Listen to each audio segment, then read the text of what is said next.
నమస్తే అండి. దేవి భగవతి మహిమ గురించి ఈ వీడియోలో తెలుసుకుందాం. ఒకనాడు వైశ్యుడొచ్చి రాజుతో ఇలా అంటాడు, ఓ మిత్రమా, నేను వైశ్యజాతిలో ఉత్పన్నమయ్యాను. సమాధి అన్న పేరుతో ప్రసిద్ధిగాంచాను. నేను ధనవంతుణ్ణి, ధర్మకార్యాలలో నిపుణుణ్ణి, సత్యవాదిని మరియు ఈశారహితుణ్ణి. అయినా లోభవశం కుట్రలు పన్ని నా స్త్రీ పుత్రులు నన్ను ఇంటి నుంచి వెళ్లగొట్టారు. అందుకనే కుటుంబ సభ్యులతో దూరమై నేను ఇప్పుడిప్పుడే ఈ వనంలోకొచ్చాను. మీరెవరు, దయచేసి చెప్పండి. మీరు భాగ్యవంతుల్లా కనిపిస్తున్నారు అని అడుగుతాడు. రాజు అంటాడు, నేను సురథ అనే రాజుని. బండిపోటు దొంగల ద్వారా పీడించబడ్డాను. మంత్రుల ద్వారా మోసపోయి రాజ్యవిహీనుణ్ణై నేను ఇక్కడికొచ్చాను. హే వేశ్య శ్రేష్ఠ, మిత్రుడి రూపంలో నువ్వు నాకు దొరికావు. వృక్షాలతో యుక్తమైన ఈ వనంలో మనం విహరిస్తాము. చింతను వదిలేసి ప్రసన్నతాపూర్వకంగా ఉండు అని చెప్తాడు. వేశ్యుడంటాడు, నన్ను వదిలి నా కుటుంబం ఆశ్రయరహితమై అత్యంత దుఃఖంలో ఉంటారు. ఈ చింతతో వ్యాకులమై నేను ఇక్కడ ప్రశాంతంగా ఉండలేను అని అంటాడు. రాజు అంటాడు, రాజ్య సంబంధీ చింత నా మనసుకు కూడా దుఃఖాన్ని కలిగిస్తూ ఉన్నది. అందుకనే మనం ఇప్పుడు శాంత స్వరూపి అయిన ముని దగ్గరికి వెళ్లి ఈ దుఃఖానికి ఔషధం అడుగుదాము అని అంటాడు. ఆసనం మీద కూర్చొని ఉన్న శాంతస్వరూపి అయిన మునిశ్రేష్ఠుడి దగ్గరికి వెళ్లి ఇద్దరు వినమ్రపూర్వకంగా వారిని నమస్కరించి తాము కూడా ఆసనం మీద కూర్చొని మునితో ఇలా అడుగుతారు.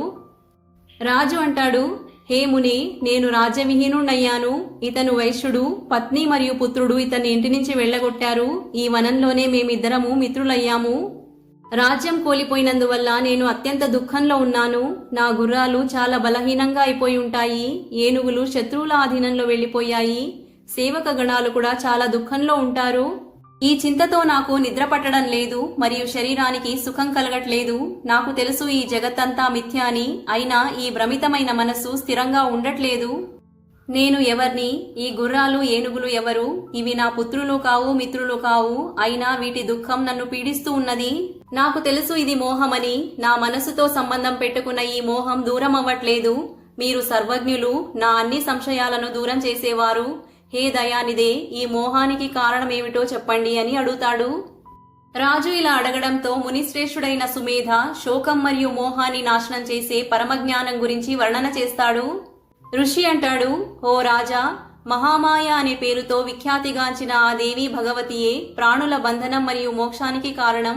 బ్రహ్మ, విష్ణు, మహేశ్వరుడు, ఇంద్రుడు, వరుణుడు, పవనుడు ఆది దేవతలు, మనుషులు, గంధర్వులు, సర్పాలు, రాక్షసులు, వృక్షాలు, వివిధ లతలు, పశువులు, పక్షీలు, మృగాలు ఇవన్నీ మాయ యొక్క ఆధీనంలో ఉంటాయి మరియు బంధనం మరియు మోక్షంలో భాగం. ఆ మహామాయయే ఈ జడ చేతనమయి సంపూర్ణ జగతిని సృష్టించింది. ఈ జగత్తంతా సదావారి ఆధీనంలో ఉన్నప్పుడు మీరు మనుషులలో రజోగుణయుక్తమైన ఒక క్షత్రియుడు మాత్రమే. ఈ మహామాయ జ్ఞానుల బుద్ధులను కూడా సదా మోహితుల్ని చేస్తూ ఉంటుంది. బ్రహ్మ, విష్ణు మరియు మహేషులు కూడా పరమజ్ఞానులైనప్పటికీ రాగవశీభూతులై వ్యామోహంలో పడుతూ ఉంటారు.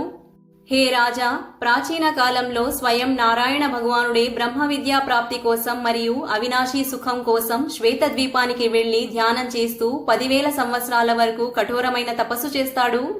దీంతో పాటు మోహంతో నివృత్తి పొందడానికి నిర్జన ప్రదేశానికి వెళ్లి బ్రహ్మదేవుడు కూడా పరమ అద్భుతమైన తపస్సులో నిమగ్నుడైపోతాడు. హే రాజేంద్ర, ఒక సమయంలో శ్రీహరి భగవానుడు ఆ చోటు నుంచి ఇంకో స్థానానికి వెళ్ళాలి అని విచారించి మరో స్థానం వెతకడానికి వెళ్తాడు. అదేవిధంగా బ్రహ్మదేవుడు కూడా తన స్థానం నుంచి లేచి వేరే చోటుకి వెళ్తూ ఉంటాడు. చతుర్ముఖ బ్రహ్మ మరియు చతుర్బాహు విష్ణు భగవానుడు మార్గంలో కలుస్తారు. ఒకరినొకరు చూసుకొని నువ్వు ఎవరు అని అడుగుతారు. ఈ సమస్త జగతికి సృష్టికర్తని నేను అని బ్రహ్మదేవుడు విష్ణు భగవానుడితో అంటాడు. విష్ణు భగవానుడు అంటాడు, హే మూర్ఖుడా, అచ్యుతమైన మహిమలతో సంపన్నుడైన నేను విష్ణువే ఈ జగతికి కర్త. నువ్వు ఎంత శక్తిశాలివి, రజోగుణయుక్తమైన బలహీనుడివి నువ్వు. సత్వగుణ సంపన్నుడైన సనాతన నారాయణుని నేను అని నువ్వు తెలుసుకో అని విష్ణు భగవానుడు అంటాడు. మధు మరియు కైటవ అనే ఇద్దరు దానవుల ద్వారా పీడించబడిన నువ్వు నా శరణులోకే వచ్చావు.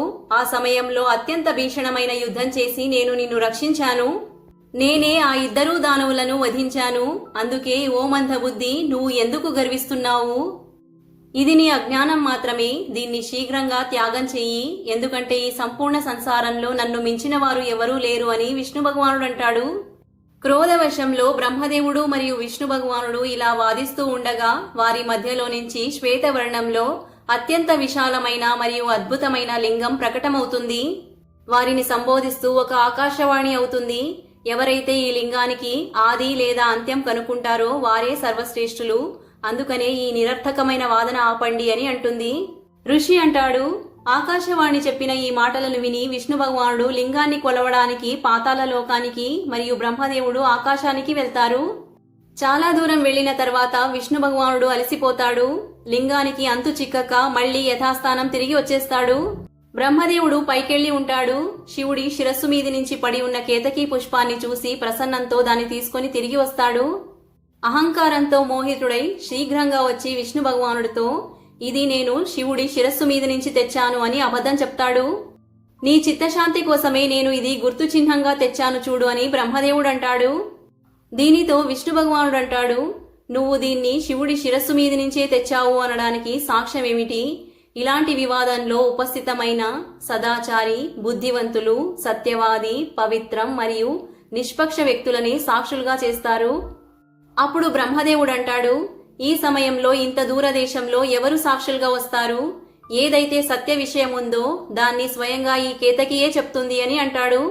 బ్రహ్మదేవుడు ఇలా ప్రేరేపించడంతో కేతకి విష్ణు భగవానుడితో అంటుంది, శివుడి భక్తుల ద్వారా సమర్పించబడిన నన్ను శివుడి శిరస్సు మీద నుంచి బ్రహ్మదేవుడు ఇక్కడికి తీసుకొచ్చాడు.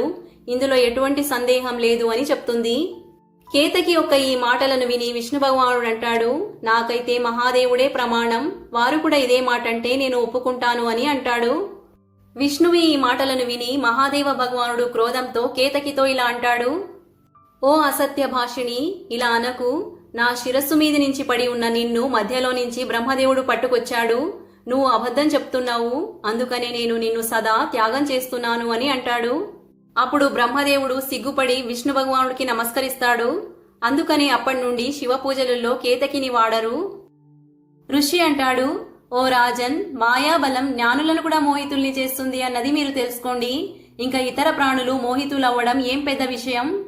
స్వయం దేవాదిదేవ లక్ష్మీపతి విష్ణు భగవానుడు దేవతల కార్యసిద్ధి కోసం పాపభీతి వదిలి దైత్యులను మభ్యపెడతాడు. ఐశ్వర్య సంపన్నుడైన మాధవుడు తన సౌఖ్యం మరియు ఆనందాన్ని త్యాగం చేసి వివిధ యోనిలుల్లో అవతారం దాల్చి దైత్యులతో పాటు యుద్ధం చేస్తాడు. దేవతల కార్యం కోసం అంశావతార ధారణ చేసిన ఆ సర్వజ్ఞుడు మరియు జగద్గురు అయిన శ్రీ విష్ణు భగవానుడి మీదయే ఆ మాయాశక్తి తన ప్రభావం చూపిస్తుంది. అలాంటప్పుడు హే రాజన్, ఇతరుల గురించి ఏం చెప్పను? ప్రకృతి స్వరూపమైన మహామాయ జ్ఞానుల మనస్సులను బలపూర్వకంగా ఆకర్షితం చేసుకుని మోహితుల్ని చేస్తుంది. ఈ భగవతి ద్వారా స్థావర జంగమ సమస్త జగత్తు వ్యాపించి ఉన్నది. ఈ భగవతియే జ్ఞానదాయిని, మోహదాయిని మరియు బంధనం మరియు మోక్షాన్ని ప్రసాదించేది. రాజు అంటాడు, హే భగవన్, నాకు ఈ భగవతీ స్వరూపం, ఉత్తమ బలం, వారి ఉత్పత్తికి కారణం మరియు వారి పరమధామం విషయం గురించి చెప్పండి అని అడుగుతాడు. ఋషి అంటాడు, హే రాజన్, అనాది అయినందువల్ల వారి ఉత్పత్తి ఎన్నడూ అవ్వదు. నిత్యం మరియు సర్వోపరి అయిన ఆ భగవతీదేవి అన్ని కారణాలలోకి కారణం.